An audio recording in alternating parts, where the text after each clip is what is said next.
"Stand up, Mr. Harris."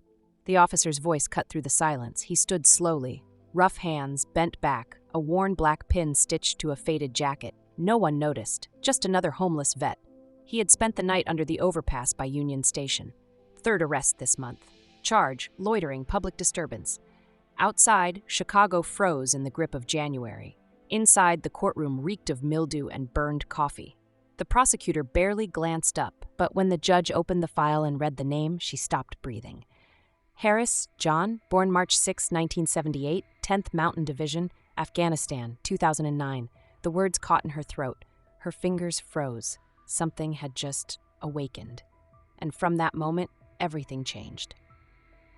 But before we go further, drop a comment and tell us where you're watching from. It's wild to see how many of you follow these stories from all over the US and beyond. And if you want more stories like this to reach others, hit that like button, subscribe to the channel. To you, it's a second. To us, it keeps memory alive.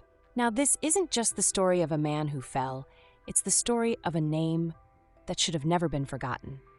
July 16, 2009, Bala Murghab Valley, Afghanistan. The sun was molten steel, burning skin, thoughts, time itself, dust, stone, the stink of metal and sweat. Alpha Platoon was returning from patrol, 6 men, silent, tense, tight grips on rifles, eyes scanning everything. Leading the way, Staff Sergeant John Harris, broad shoulders, boots heavy in the dirt. Behind him, a rookie, Lieutenant Chris Ferris, 24, first deployment, too green, too fast. "Step where I step," Harris had warned. "This ground doesn't forgive." But Ferris wasn't one to follow. He was the kind that charged ahead, and that day he paid for it. Boom, the mine blew sky and body apart, smoke, blood, screams. Ferris hit the ground, his legs gone, his scream tore through the desert. Then came gunfire, a burst from above. Harris didn't think. He moved, bullets sliced through the air, but he ran. He reached Ferris, dragged him by the shoulders, rifle still in one hand. Blood soaked everything. Ferris yelled, "Leave me! They'll kill you!" But Harris clenched his teeth and said just one thing: no one gets left behind. He pulled him, 3 minutes through hell. Dust turned to mud, the weight unbearable. But he made it, behind the Humvee, collapsed with him, bloodied hands, broken breath, eyes full of sand and rage. Ferris cried, but he was alive. The next day, Harris refused medevac. "I've still got one more shift," he said. "No report, no medal. No name recorded, just dust and silence and one less soldier to bury." But Ferris never forgot. Years later, when he told his sister, he said, "If I'm alive today, it's because of him." The judge kept turning pages. Each word made her gaze harder. Afghanistan, ISAF operation, 10th Mountain Division. One name, then another. And then Christopher Ferris. Not just a name. Her brother. She'd seen him come back on crutches, skin stretched, eyes locked on something no one else could see. For months he said nothing. Then, one night he broke down. He was a sergeant. They called him the Mule. He picked me up and walked through hell. Bullets were raining down. And all he said was, "No one gets left behind." He never said the name, but now she saw it, John Harris. "Mr. Harris," she asked softly, "do you have a lawyer today?" "No, Your Honor. My public defender didn't show, but I don't have much to say anyway." She held his gaze, then looked at the prosecutor. "He's a repeat offender," he began. "Spotted multiple times near Union Station, sleeps under the bridge, local complaints. We request a restraining order under Municipal Code 659. Harris lowered his head. "My cousin works nearby. Sometimes he leaves me a warm meal." The judge said nothing, but something inside her had started to shift. The prosecutor kept talking, statutes, codes, case history. But in the back of the courtroom, something was building. Harris ran a hand over his face and stood up. No one asked him to. "You know what hurts the most?" His voice was low, but every word landed hard. "Every time I walk into a courtroom, I'm just a problem to manage. But I wasn't born that way. I wake up every night at 3, not from the cold, from the gunfire in my head. I never asked for a medal, but don't take away my name too." He turned to the prosecutor. "You hate seeing me under the bridge? Did it bother you when I was rotting in a valley full of mines? When I carried a kid on my back with bullets screaming past my ears? I was useful then. Now I'm not. I don't want pity. I just want one person to look me in the eye and remember that even the fallen have a name." He paused, eyes locked on the wall. "My name is John Harris. I'm a soldier, and I'm not dead." No one spoke. No one moved, but something in that room had just changed. The courtroom was frozen in silence. No one spoke. Then, the side door opened. A man walked in, dark gray coat, confident stride, leather folder in hand. No hesitation, no introduction. "Permission to speak, Your Honor," the judge blinked. "Who are you?" "David Cortez, attorney, Chicago Bar. I request to represent Mr. Harris." "On what grounds?" Cortez stepped forward, opened his folder. "On personal initiative." The prosecutor cut in. "There's no official appointment." Cortez didn't even look at him. "Someone who knows Mr. Harris asked me to be here, and it's a favor I don't refuse." The judge nodded. Something flickered in her eyes. "No objections. 10-minute recess for attorney-client consult." Harris stared at him, suspicious. "I don't have any money." Cortez sat down. "I don't have time for small talk. But if what I heard is true, then it's time someone speaks for you." The room was bare, 2 chairs, 1 table, half-empty water bottle. Cortez hit record. "John, just one question. That lieutenant in 2009, did you really carry him out?" Harris looked down. "I don't like talking about it." "That's fine, but if you do now, it could change everything." He rubbed his beard. "He was just a kid. I told him, step where I step. That day, he didn't." Cortez stayed silent. Harris went on. "I heard him screaming. My whole body was shaking, but I went, didn't think, grabbed him, ran. Taliban firing from above. By the time we hit the back of the Humvee, I had blood in my eyes. Didn't even know if it was his or mine." "Why didn't you report it?" "Didn't see the point. 2 months later, they discharged me. Traumatic brain injury. My wife left. Filed for disability 10 times. Got nothing. I worked construction. Then I couldn't even climb a ladder anymore. And now?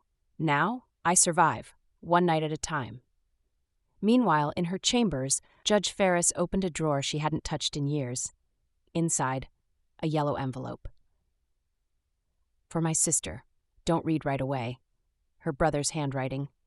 She opened it, hands trembling. "Thought I was going to die that day. Could only hear blood. Then someone lifted me. I didn't see his face, just his eyes, already tired of being alive. If I ever meet him again, I'll tell him he taught me more in 2 minutes than officer school ever did." She folded the letter, eyes wet, voice firm. "If that man is still standing, I won't let him fall again." The hearing resumed.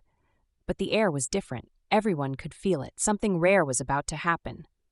The judge returned to the bench. Eyes dry, steady. Harris sat beside Cortez, resting on his knees. Cortez stood. "We request full dismissal.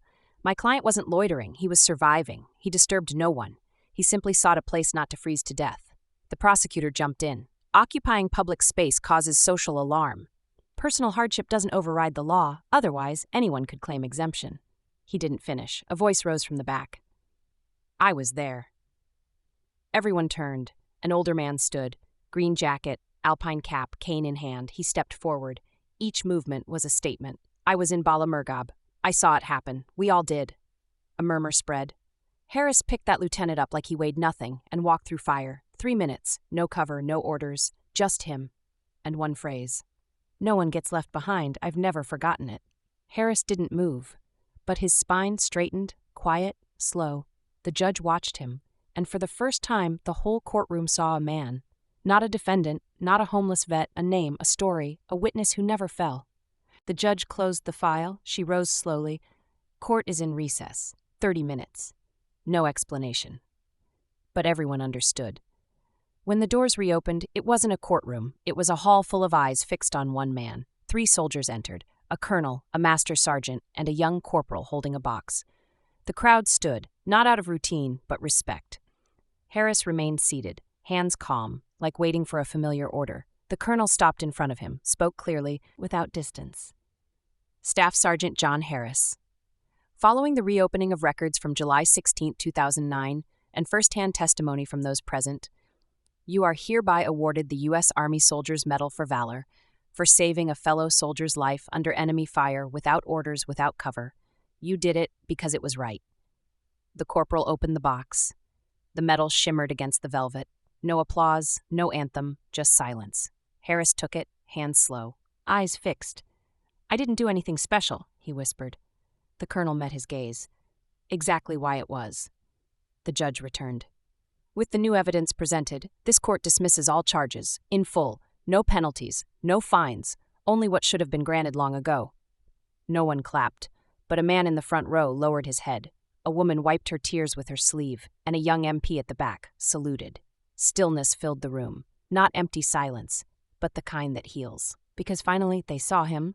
2 weeks later, John Harris sat on a wooden chair. The floor was clean, the walls freshly painted, a small place, but his. A one-room apartment provided by the Army for veterans in need. His first home in years. On the table, a cup of coffee. Beside it, the medal, and a photo, framed. 6 men, dust-covered uniforms. One held a black pin in his fist. It was him. A knock. Harris stood up. At the door, the judge. Out of uniform. In her hands, a shoebox. "It was among my brother's things," she said. "I never had the courage to open it." Harris nodded, set it on the table. Inside, a sealed envelope, rusty clip. In block letters, "For John, don't deliver too soon." He opened it. 1 page, folded in thirds, ink still sharp, writing firm. "John, if you're reading this, I'm gone, and someone finally had the guts to say what I never could. You pulled me from blood, mud, and fire. I never said thank you, never looked for you, but every day I lived after was because of you. You did your duty. No cameras, no credit, not even a word. I hope someone calls you by your name one day. But if they don't, know that I never forgot you, not once." Harris sat still, letter in hand, eyes looking out the window, and for the first time in years, he wasn't cold. "Someone remembered," he whispered, "and for now, that's enough. There are stories that make no noise, but they stay with you. Like a name said after years. Like a black pin on a worn-out jacket. Like a man who gave everything and asked for nothing. Do you know someone like that?